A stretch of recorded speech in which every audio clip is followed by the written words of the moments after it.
The little girl locked the front door before I had even placed my suitcase on the floor. She slipped the brass key into her pocket, looked directly into my eyes, and spoke with a calmness no 11-year-old should ever possess. She told me every babysitter eventually left, and she wanted to know how long I planned to pretend before doing the same. Her younger brother stood behind her holding a toy spaceship, waiting silently for my answer, while the billionaire who had hired me watched the entire moment without saying a single word. My name is Aria Monroe, and I was 24 years old when I accepted the most unusual babysitting position of my life. I had cared for children since I was a teenager because it was the only skill that consistently helped me pay my bills. My dream had always been to become a child psychologist, but university fees kept pushing that dream farther away every year. Even so, I refused to believe difficult circumstances could decide the rest of my future. Life often tests our patience before rewarding our persistence, and I had learned never to give up simply because the road became harder. Everything began with an email that looked almost too generous to be real. A private family was searching for a live-in babysitter for 2 children. The salary was nearly 3 times higher than any position I had ever seen, and the advertisement focused less on qualifications than personality. They wanted someone patient, emotionally mature, and willing to become a positive influence inside the home. There was no mention of the family name or their wealth, only an address on the outskirts of the city. Many English learners come across the expression "give up." It does not simply mean stopping an activity. It often describes abandoning a dream because the journey becomes difficult. I promised myself years ago that I would never give up on building the life I wanted, even if success arrived much later than expected. The driver dropped me outside a pair of enormous iron gates guarded by private security. After checking my identification, one of the guards welcomed me politely before the gates opened without a sound. The driveway curved through perfectly maintained gardens, passing fountains, sculptures, and rows of ancient oak trees before finally revealing the mansion itself. The building looked more like a luxury hotel than a family home. Tall glass windows reflected the afternoon sunlight, while elegant stone balconies overlooked a peaceful private lake hidden behind the estate. Luxury surrounded every corner of the property, yet something invisible seemed strangely absent. Beautiful houses usually carried signs of everyday life. There were bicycles beside garages, laughter echoing through open windows, or children chasing one another across the lawn. This place offered only perfect silence. A woman wearing a navy business suit greeted me inside the entrance hall. "Welcome, Miss Monroe. I'm Evelyn, Mr. Vale's executive assistant." Instead of leading me toward the family rooms, she first showed me the business wing of the mansion. I passed modern conference rooms, where assistants hurried between meetings, carrying tablets and documents. Several offices overlooked the gardens, and employees spoke quietly into wireless headsets while discussing international projects. It became immediately clear that this was not only a home, it was also the headquarters of one of the country's largest technology companies. The word headquarters often appears in business English. It refers to the main office where important decisions are made. Learning vocabulary through situations makes new words easier to remember because our minds connect them with real experiences rather than isolated definitions. Finally, Evelyn stopped outside a pair of wooden doors. "Mr. Vale is waiting." When I entered the room, Cassian Vale stood beside a floor-to-ceiling window overlooking the lake. His appearance matched every newspaper photograph I had ever seen. He was tall, impeccably dressed, and carried himself with quiet confidence. However, photographs had never captured the exhaustion visible in his eyes. He looked like someone who had spent years solving everyone else's problems while quietly ignoring his own.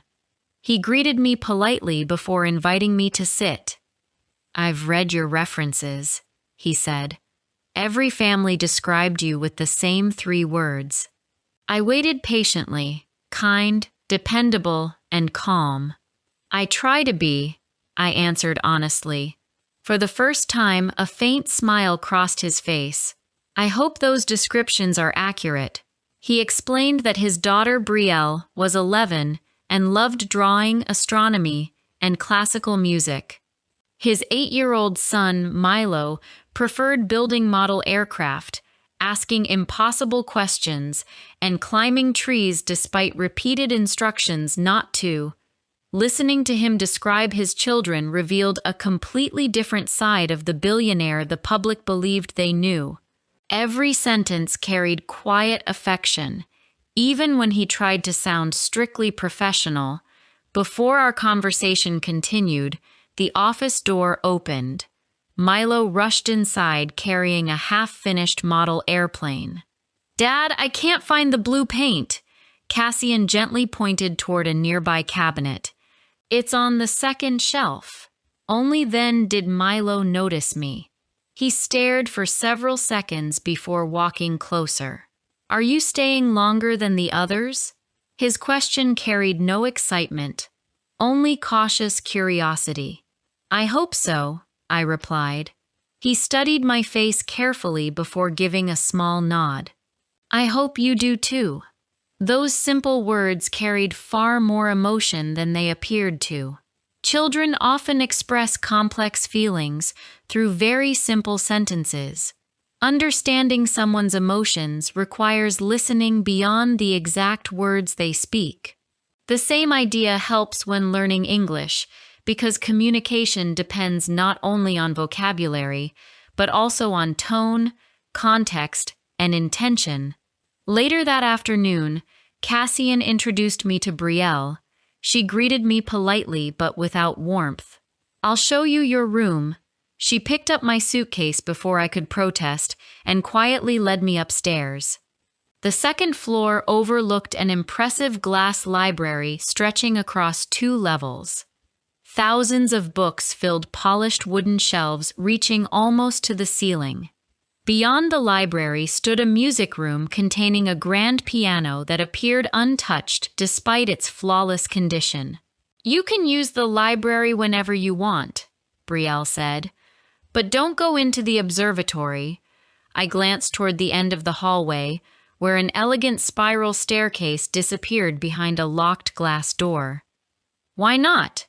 My mother asked Dad to keep it closed. She continued walking before I could ask another question. After unpacking my belongings, I joined the children in the garden, where Milo proudly introduced me to every corner of the estate. He showed me the greenhouse filled with rare flowers, the private dock beside the lake, and a treehouse overlooking the water. Brielle remained quieter, watching us from a distance while sketching inside a notebook balanced across her knees. As the sun slowly disappeared behind the trees, Cassian joined us carrying 4 cups of hot chocolate. It was such an ordinary family moment that I almost forgot he managed global company worth billions of dollars. Then my attention drifted toward the highest window of the locked observatory. For only a second, I could have sworn I saw someone standing behind the glass. When I looked again, the window was empty. That night, while arranging fresh towels inside my room, I discovered a folded piece of paper hidden beneath the bedside lamp. It contained only one handwritten sentence. "If Brielle ever gives you the observatory key, leave this house immediately." Before I share the rest of story, I need to know, where are you listening from? I would love to hear from you. I read the handwritten note 3 times before I convinced myself not to panic. The paper looked old, and the ink had faded slightly, suggesting it had been hidden there long before I arrived. Whoever had written the message clearly wanted it to remain unnoticed. I carefully folded it again and slipped it into my notebook instead of throwing it away. My first instinct was to ask Cassian about it, but something inside me urged patience. Asking the wrong question too early often closed doors instead of opening them. That night, sleep came slowly. Every time I closed my eyes, I remembered the figure I thought I had seen behind the observatory window. My logical side insisted it had only been a reflection, yet the mysterious note refused to leave my thoughts. By morning, I decided that the best way to understand the family was not by chasing secrets, but by earning their trust first. If answers truly mattered, they would eventually reveal themselves. Many English learners hear the phrase, "earn someone's trust." It does not mean receiving trust as a gift. It means proving through consistent actions that you deserve another person's confidence. Trust grows gradually, and every small decision either strengthens it or weakens it. The following days settled into a comfortable routine. Every morning, I prepared breakfast before helping Milo and Brielle organize their school bags. Milo filled the kitchen with endless questions about airplanes, space exploration, and inventions that probably existed only inside his imagination. Brielle remained more reserved, but she no longer watched me with suspicion. Instead, she quietly observed everything I did, as though deciding whether I belonged in their lives. One rainy afternoon, the school bus arrived nearly 40 minutes late because of heavy traffic. While we waited inside the entrance hall, Milo challenged me to build the tallest tower possible using wooden blocks stored in the playroom. We spent almost an hour experimenting with different designs before finally creating a structure that reached nearly as high as his shoulders. When the tower collapsed, he laughed so loudly that his voice echoed throughout the mansion. The sound attracted Cassian, who had just finished an online meeting. He paused outside the playroom without interrupting us. "I haven't heard this much noise in years," he admitted with a quiet smile. Milo looked proudly at his father. "We're testing gravity," Cassian laughed softly. "I can see that." The atmosphere felt lighter than it had on my first day. For the first time, the mansion resembled a family home instead of an elegant museum. Children often learn through play because curiosity encourages deeper understanding. Language learning works in a similar way. When people enjoy the learning process, they naturally remember new vocabulary more easily.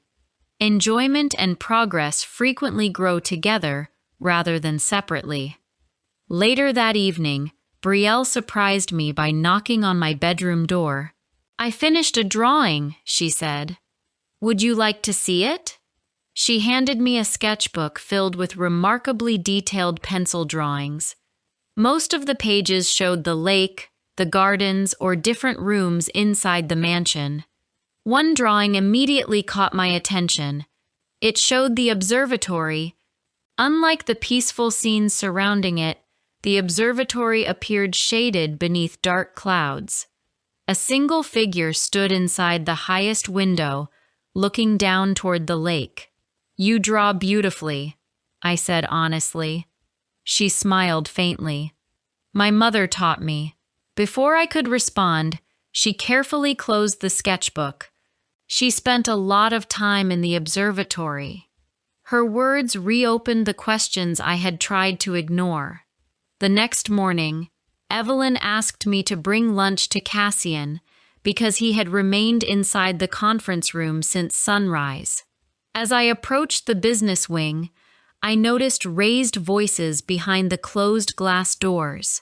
Although I never intended to overhear private conversations, several sentences reached me before I could quietly walk away.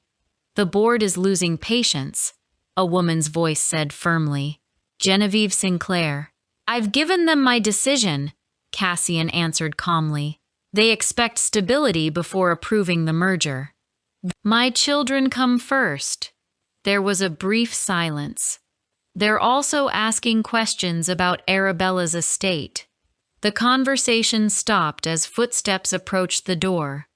I quickly placed the lunch tray on a nearby table and stepped away before anyone noticed me listening. The word stability appears frequently in business English. It describes a situation that remains secure, dependable, and unlikely to change suddenly. Investors often value stability because it reduces uncertainty, while families value emotional stability because it creates a safe environment where trust can grow. That afternoon, Genevieve found me in the greenhouse while Milo watered the flowers. I hope you're settling in well, she said politely. I am, thank you. She watched Milo carefully before speaking again. Those children have experienced more loss than most adults. I know, her expression softened. Then please remember something important. She hesitated before continuing. They become attached very easily. Her words sounded more protective than threatening. I have no intention of hurting them, I replied sincerely. I believe you, she answered. But life doesn't always ask what we intend. After she left, I realized my first impression of Genevieve had been incomplete. She did not seem jealous or controlling. Instead, she appeared deeply concerned about a family she had watched struggle for years. That evening, Cassian canceled another business dinner so he could join us for movie night. Milo insisted on making popcorn himself, creating far more mess than food, while Brielle quietly laughed every time her brother accidentally dropped another handful onto the kitchen floor. Watching Cassian clean the mess without complaining reminded me how much he had changed in only a short time. As the movie ended, Brielle quietly slipped away without anyone noticing.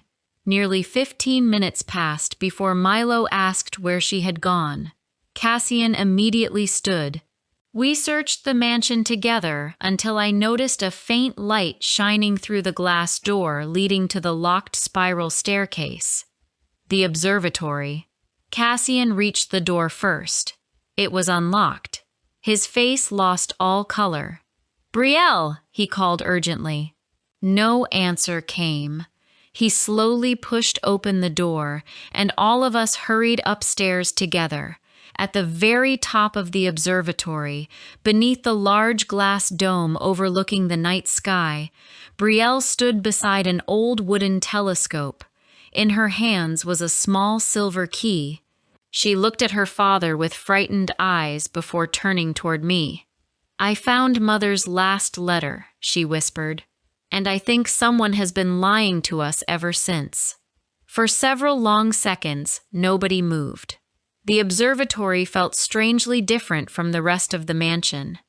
Dust covered the wooden floor, old astronomy books filled the shelves, and the enormous telescope pointed toward the clear night sky, as though someone had used it only yesterday.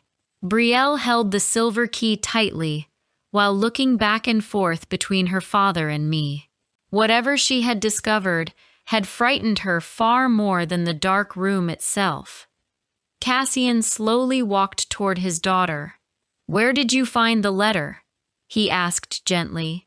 She pointed toward a narrow cabinet built into the stone wall beside the telescope. It was hidden behind the books. His expression immediately changed. I searched this room after your mother died, he whispered. I never found anything. Brielle carefully unfolded the yellowed envelope before handing it to him. My name was written on the front.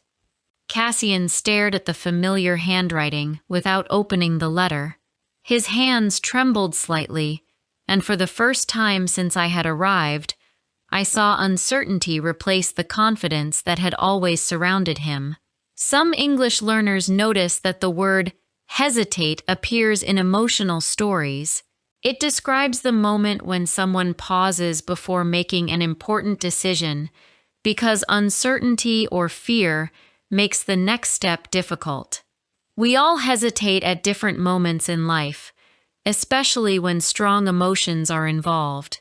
After taking a slow breath, Cassian finally unfolded the letter. The room remained completely silent while his eyes moved across each line. His breathing became heavier with every passing second, and when he reached the final page, he quietly closed his eyes. "What does it say?" Brielle asked. He looked at both children before answering. "Your mother wrote this during the final months of her illness." The children exchanged confused looks. "Illness?" Milo repeated softly. Cassian lowered his head. "I wanted to protect both of you until you were older." Brielle's face filled with confusion. "You told us Mom died because of an accident." "I told you the accident happened," he answered quietly. "What I never explained was that your mother had already been fighting a serious heart condition for nearly 2 years." The observatory became painfully quiet. Cassian explained that Arabella had insisted on keeping her illness private because she wanted her children to remember her laughter instead of endless hospital visits. Even many relatives had never learned how serious her condition had become. She had continued painting, writing, and watching the stars from the observatory because those moments made her feel alive despite everything she was facing. Tears slowly filled Brielle's eyes. "So she wasn't unhappy here?" Cassian immediately shook his head. "No." He handed her the letter. "Read her own words." Brielle carefully read the final paragraph aloud. "If you are reading this one day, please do not remember this house as the place where I became weak. Remember it as the place where I watched both of you grow into kind people. Please do not let sadness become another member of this family." No one spoke for several moments. I quietly looked through the observatory windows toward the peaceful lake below. Suddenly, many things began making sense. The locked observatory had never been hiding a terrible secret. It had protected memories that Cassian simply had not been emotionally ready to face. Many people believe that keeping painful memories hidden will make them disappear. However, emotions usually become heavier when they remain unspoken. In English, people sometimes use the expression "carry emotional baggage" to describe unresolved pain from the past. Healing often begins when people finally allow themselves to face those feelings instead of avoiding them. The following morning, Genevieve arrived earlier than usual after receiving Cassian's unexpected phone call. He invited her into the observatory before anyone else entered the room. Nearly an hour later, both of them returned carrying several journals and photo albums that had belonged to Arabella. "I should have encouraged you to open this room years ago," Genevieve admitted quietly. Cassian gave a thoughtful nod. "I wasn't ready then," she smiled gently. "Now you are." That afternoon, the four of us spent hours reading Arabella's journals together. Instead of finding sadness on every page, we discovered stories about family picnics, funny mistakes Milo had made while learning to ride a bicycle, and Brielle's first attempts at painting the night sky. Arabella had even written a private letter to her future babysitter, although she never knew who that person would be. "Whoever helps care for my children," she had written, "please remind them that kindness is stronger than fear, and curiosity is stronger than regret." Those words touched me more deeply than I expected. As evening arrived, Cassian walked beside me onto the terrace overlooking the lake. "I've spent years trying to protect my children from pain," he said quietly. I looked toward the mansion, where Brielle and Milo were laughing together while organizing their mother's journals. Today, They taught me something instead. He smiled with genuine peace for the first time since I had met him. They reminded me that love does not disappear when someone is gone. Sometimes it simply waits for the right moment to guide a family home again. Watching the children through the glowing windows, I realized my journey to the Vale estate had never been only about finding a better job.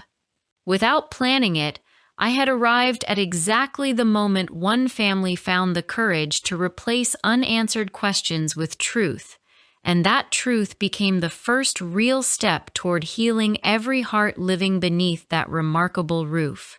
If you liked this story, please like, comment, and share. More simple and emotional stories are coming soon.